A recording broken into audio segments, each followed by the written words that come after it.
Hi, and welcome to another episode of EPMS Tech Talk. I'm Craig Andersen. I'm Chris Costa. Hey Chris, how you doing? Good, Craig. How you doing? Good. So this is going to be number 2 in this series of CRM training. Okay.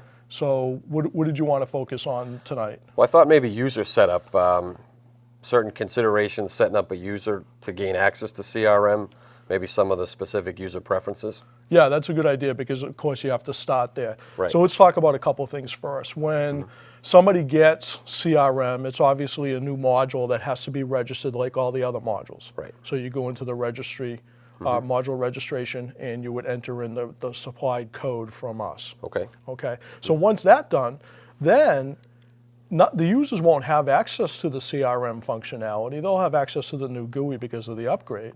But to get access to the actual CRM modules, they have to be given that access. So let's go into the user manager first and show that. Okay. Okay? Sounds good. So we're going to come over. I got CRM already up on the screen here. So I'm going to come over to Utilities, and then I'm going to come up to User Manager. And then I'm going to highlight myself here. I'm going to hit Edit. Now, the thing you want to focus on, and it's really one simple checkbox because the user probably is already set up in the system, is you're going to check off this, Grant CRM Access. So once we do that, that now actually gives them access to the CRM functionality, like the 4 primary views that we talked about in the overview. Okay. Okay? Yep.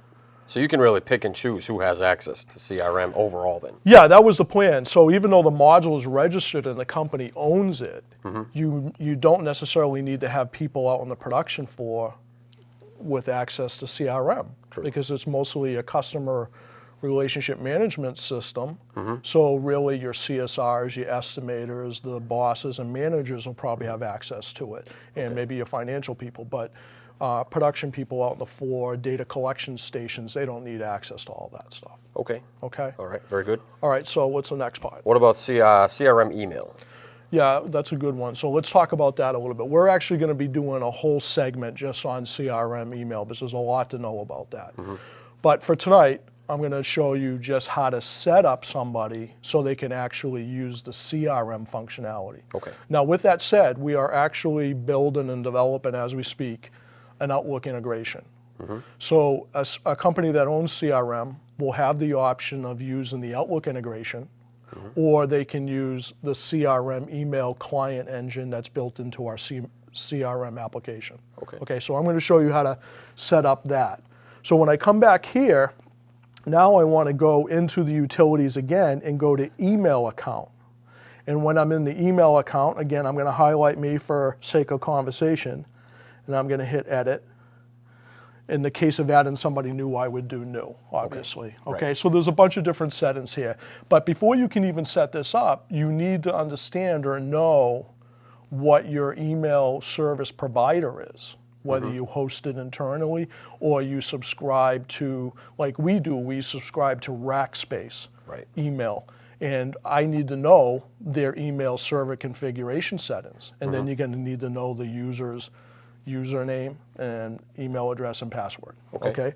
So you would get this screen when you know all that information. So from this drop-down list, you can select the user because this is feeding off of the user manager, all right? You put in the display name, you put in the CRM email address. Now, why am I saying CRM email address? Well, when you use a CRM email system, we're assuming that you're going to have a unique email account specifically for the use of CRM and still maintain what we would refer to as a business account that would be probably used through your Outlook or whatever other email client you use, Safari or whatever it is, okay? So this is under the assumption that you have a unique email account specifically for the use of CRM to work with your customers, okay? Very good. So you would put that unique email account. Notice the uniqueness part here for me is I got that 3 letters CRM in there. So I have craig.andersen.crm@entpms.com. Then I also put in the email username because that's what my email service provider requires, and that password for that email account. If you need to, you can select secure password authentication. Now there's another field here that requires another email address, and it's called the notification email address. And notice that this one is my regular business email account minus that CRM designation. All right, so why is that? Well, our CRM system delivers notifications to an email address based on calendar events come and due, emails being received and sent, okay? So we call this the notification email field. So that's why when you use the CRM email system, you're going to have a unique email account for the use of CRM, and then you're going to use your business account as the notification email Okay, field. that makes sense. Okay? Yep. Because you want the notifications to go to your other email account.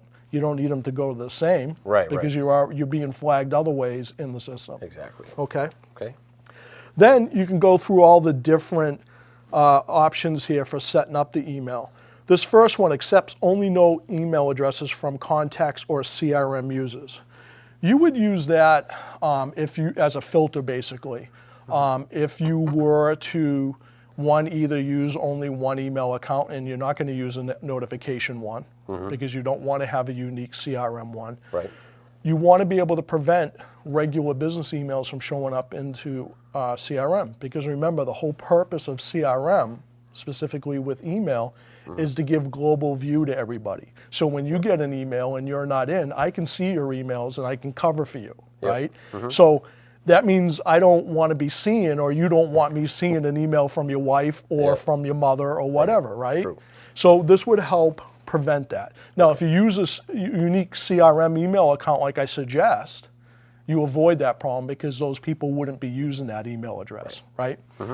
But this feature here allows you, unless the email recipient matches a contact in the database or a CRM user, it won't be allowed in.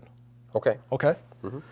The next one gives you some monitoring ability based on that notification system. So receive outgoing emails. Well, this is one you really don't need to send, because you don't need an email telling you that you just sent an email. Right. Right? Right. Yeah. But it is there. Okay. The next one is receive incoming CRM email notification. This one is important because if you are away from your desk and you have your Outlook tied to your phone or something like that, you could receive an email notification telling you that you just got an email from one of your clients and that you need to respond to it. Okay. Okay. Right now, we don't have the ability to respond from a mobile device. We're going to be working on that in the future. But at least you'll be notified that there is an email there. You'll be provided with some basic content of that email. And then when you get a chance to log in remotely or directly into CRM, you can then respond to the email. Okay. Okay? The next one here, this user can view other users' emails. Well, when you check that off, that gives me this list below. What that does is it allows me to set up a user. So in this case, me. I've been given the ability to see you, Joanne, and Kyle's CRM emails. So we can act as a team. Okay. And then when I set you up, I can decide whether I want you seeing mine and Joanne's and Kyle's as well. So each person, you're given the ability of who is another CRM user and if you're allowed to see their emails. Another way of filtering view access in the system. Right. Okay. The next one here, second one from the bottom, if you were a supervisor, and these are visible only if you're an admin in the system, allows you to get emails if everybody in CRM when they send an email out. Okay. So if you were to send an email out to somebody as a manager who has this checked off and has this access, I would get a notification that you sent an email. Okay. And the one below that, supervisor receives incoming CRM email notifications. It's the opposite. I would get an email when you receive a response to one of your emails. Okay? So it really comes down to how much they want to get for notifications. Again, you may only decide that you just want to know when an email comes in, because again, the whole purpose of CRM is to help the company act as a team, so we can cover for each other. Okay? Very good. So, and again, this box down here is related to this checkbox here. The next section up here is your email signature. Now, in this email client, and this is a client just like Outlook, you have the ability to set up a signature. Right. So you can type in your signature, you create your signature, you can actually add an image with that signature and import that image in, okay? Okay. This section down here, email server information, is actually where you now configure its connection to the email service server itself.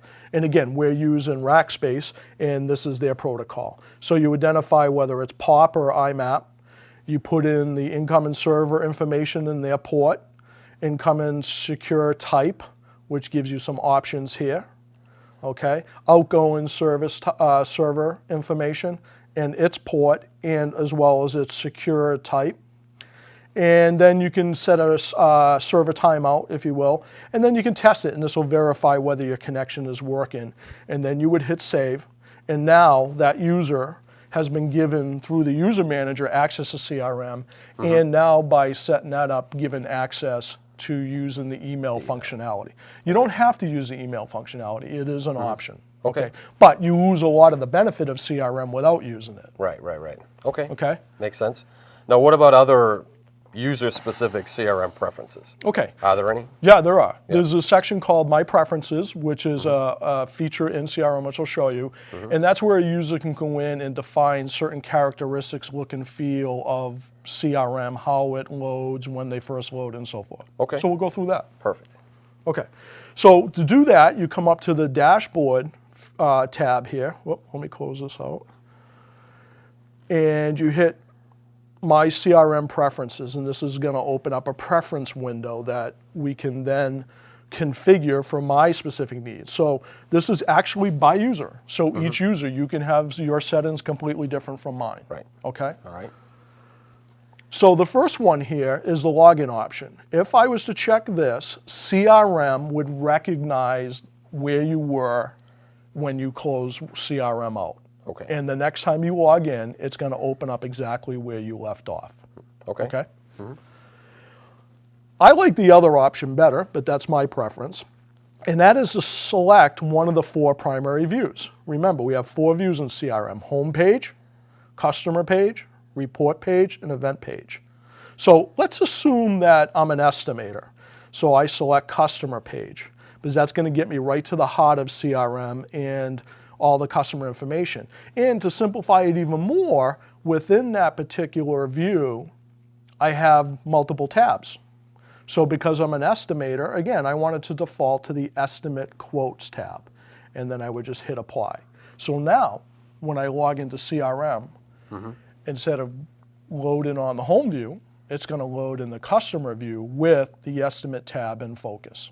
Yep. So that's what I'm going to see first. Okay. Okay?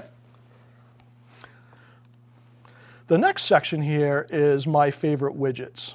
Let's talk about that quickly for a second. We're going to get into more detail on this in another video, but we have on the home page a tab called Favorites. Yep. And in there are, I believe, are like 9 or 10 right now widgets that we've designed to simplify access to various bits of information using CRM. And that information is necessarily in CRM, but it could be things on your network like documents and applications, okay? Right. So this is where you configure which widgets you actually get access to, okay? Right. So it's broken into 3 categories, my shortcuts. So when I put the radio button there, I get a list of all the widgets that we consider shortcut widgets. And the first one is an application one, then document, website, and network. To get it to show on the Favorites tab, you put a checkbox in the Favorites column. Now we added another feature too, where actually it creates a toolbar, and here's the toolbar up here in the upper left-hand corner. This is now a button that represents the access to each one of these widgets. So I don't necessarily have to go to my home Favorites tab to get access to a widget. I can actually get to a widget now no matter where I am in CRM. Right. So we made it even simpler since this first came out. Okay. So to get one of those widgets to show up in this toolbar, I would just put a checkbox in that column and I would hit apply. If I go to the information, I have some, and you notice I have 2 omitted from the toolbar, okay? And then I have time, which I also have loaded to my favorites view and my toolbar view. So Me, Craig Andersen, has defined which widgets I'm going to use on in my CRM system on my favorites tab, Right. or have access to in my toolbar. Okay. Yours will be completely different. Yep. You'll have the ability to do something completely different. Okay. Okay? Makes sense. All right. So next section is email template. I'm actually going to defer this because I want to save this one for when we actually go into the email video. Okay. However, I will say that in our CRM system, you have the ability as a user to set up your own unique email templates, which is bodies of text that can be used to pre-populate an email that you're going to send out through CRM. Even though you're pre-populating that email body with that predefined template text, you can still edit it. Okay. All right, so we'll go through that in more detail. All right. As an admin, and I am in the system, I would have the ability to add a custom report. So if we have developed a custom report in the system, to use with our system, I should say, using Crystal, Right. and we want to be able to launch this from CRM from the report view, I would have to first load it into CRM to make it available to specific users in the report view. And this is where we do that. Okay. So I would go out using, I'd hit the add button first, sorry. Then I would browse out, find a report that I've developed. And I'm not going to select one. Select a report, I would give it a code and a description, I would save it and would add it to the list. Then I would right click on it and then hit permissions. Now, this gives me the ability to go out and find every user that is set up in CRM, select the users one by one, add them to this list, and designate their permissions. For example, I have full control, which is either going to be the case. You're going to either select a user and you're going to give them full control, or you're not going to give them any control, Right. really, what it comes down to, okay? So Okay. now, by doing that, and I hit apply, what that has done is made that report available in the reports view of Enterprise that I can load to my report view to me, because I've been given full access to that report. Okay. I may have restricted you from it, Yep. so you would not have access to that report. Okay. And the reason for that is the report may be a financial critical report, okay, that not everybody should have viewability to, True. okay? Yep. Okay. All right. The next section is calendar, and this is, again, a user area. This is where, in our system, I think we talked about quickly in the overview, there are two types of calendars.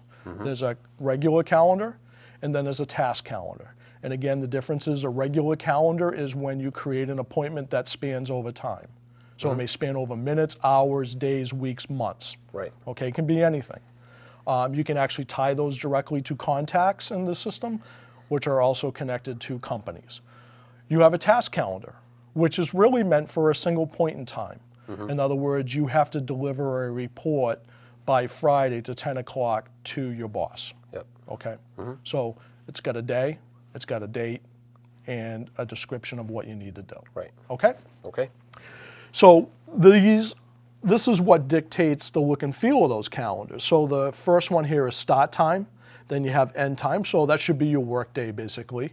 And the actual work week, which is checked off the number of days you actually work. And what is the first day of your week, which is obviously usually Monday. And then you have the next section, calendar options, default reminders.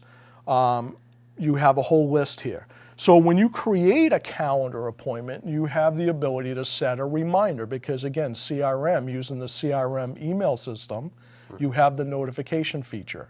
So not only will it notify you when it's due, Right. but more importantly, you can set on that task or calendar a time frame to notify you in advance of when it's due.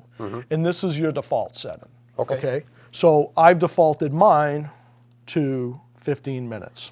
Okay. You also have the ability to add holidays to the calendar. Now, I don't know if you really want to do that, but this would take all the documented federal holidays and add them to the actual calendar. You can set the time slot in minutes that you see when you're looking at the certain views of the calendars. This case is set to 30 minutes. You can have grid lines show up. You can have the system highlight the current day. You can check this off and convert the view to actually a 24-hour time format. You can have it only show only working hours if you want. And then these two here allow you to set what is the default view. And like most calendars that you're probably familiar with in Outlook, you can either have it, you can look at a calendar in a month view, in a week, or in a day. Right. Okay? So this allows you to set each one uniquely, or you could set each one the same. It doesn't really matter. And then you would hit apply. We also have the ability, and I don't know if this is a feature that I recommend very much, but it is available.